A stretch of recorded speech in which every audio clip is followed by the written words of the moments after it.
this underneath this little button right here. So I have my Google integration in there. Really all that does is it allows me to choose one of those files that I have installed in Google Docs and to share it in my big campus. They have the same thing for the Windows Live SkyDrive. I don't know many schools that are using that, but I think some universities are. That's to do with their Office 365 product that they have. Here's the Twitter integration. So I'm allowing my big campus to make tweets for me. And I'm allowing my big campus to download my tweets. So if I post to Twitter using my iPad or going to the Twitter website, it will also post in my big campus. If I post in my big campus, it will also post in Twitter. So that's what those two checkboxes mean. And then you can also integrate with Facebook if you want. And it says if Facebook is blocked on your school network, then you will need to log into My Big Campus at home, and then you can connect it to your Facebook account. So that, and there's no, the save buttons are for each of the different items that you have there. So there's no real save button for those. The administration section is something you won't have in yours. It's because I'm a My Big Campus administrator for my school.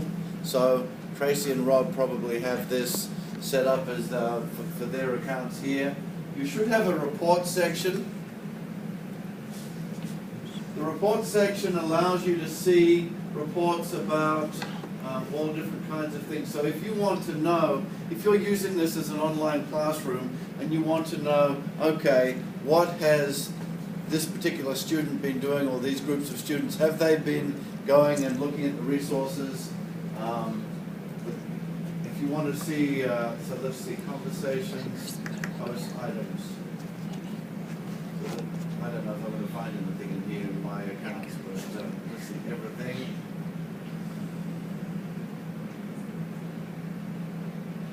In non-deleted and deleted content within, probably let's go one.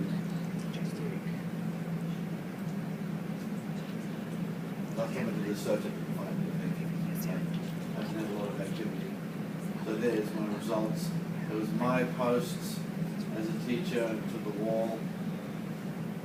But if my students had been posting stuff, and I mean, this is where if you want to start to get some, have your students involved in starting to encourage them to start thinking critically about the topics that you're teaching them, this is where those conversations can take place inside of My Big Campus. So that is the, once you get past all of the, it's great for sharing resources and you can do quizzes and things, but if you want to have a discussion, so if you're a language arts teacher and you're discussing a particular book that everybody has to read, then you can have discussions about that, and that's where you can have a really interesting back and forth with people about, I think that that this character was doing it for this reason, and no, I think you're wrong because of this, this, and this. So you can start to encourage them to have discussions there, and discussions can be, you can set up a rubric for participation in the discussion forums. So in a lot of online classes that I do, that's part of the assessment. Sometimes it's a big part, it might be 20% or more of the assessment, is my participation in the online forums where I post a question or I post responses to things. And so if in the reports here you can see what people are doing. You can also see suspicious activity if you have students.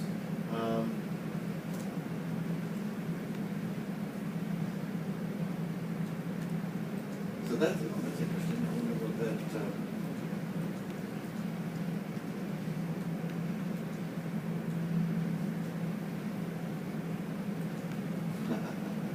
He didn't like the word bandit, probably, or something like that.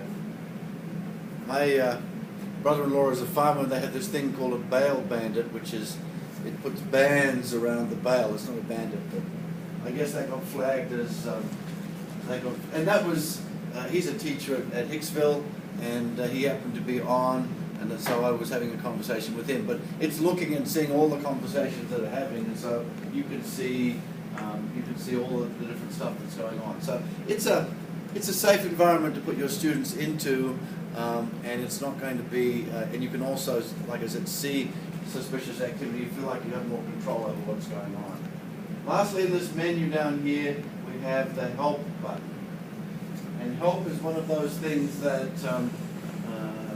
we all eventually will need help with something like this. And they try to put it in here, FAQs, frequently asked questions, and you can go in. Now you can also ask Bob about things, but if I'm following, this is where I found out some answers to some of, if I'm following someone, do they get my news feeds or do they have to follow me? When you follow someone, you see all their public wall posts. You'll also see their group posts where you are a member of the group. They don't see your posts unless they follow you. So that actually clarifies what the idea of following. So if I'm following somebody, but I'm also a member of their one of their groups, so this would be one of your students, if you let them follow you, if you don't let them follow you, then they'll only see stuff that you post publicly on your wall or stuff that is posted in the group's activity or an announcement in the activities of each of your groups. So you can find out all the answers to some of your questions here. So it's not a bad place to go. You can also ask Bob Campus if you have a question, and you can also feel free to email me and ask me questions or ask your colleagues. This is sort of one of those things where we all kind of learn together about different things. We have a bunch of different sections here to cover all kinds of things. Frequently asked questions about Google Drive integration, bundles. There's 21 articles about bundles. How do I remove a bundle? Do I have to publish my bundle? What are bundles? A lot of bundles. A new way to collect videos, group content, documents, and text into self-contained online lessons. They have alignment with state or Common Core standards, usable content objects, sharing with your own students, your school district, or entire campus. So it's kind of what I told you in the beginning. But, so there's the, you can answer stuff like that. Okay, now you'll notice that we actually went to we went to myBigCampus.desk.com. So this is one of the few occasions where I can't use my menus at the top to get back to where I was. But I think if I click myBigCampus here, it takes me back to myBigCampus. And that should be the same case for pretty much anywhere that you're at. You can always click on the myBigCampus logo to take you back, and it'll take you back to your activity feed. With that, let's take a 5 to 10 minutes break. You collect yourselves, and then we'll continue then about 10 till.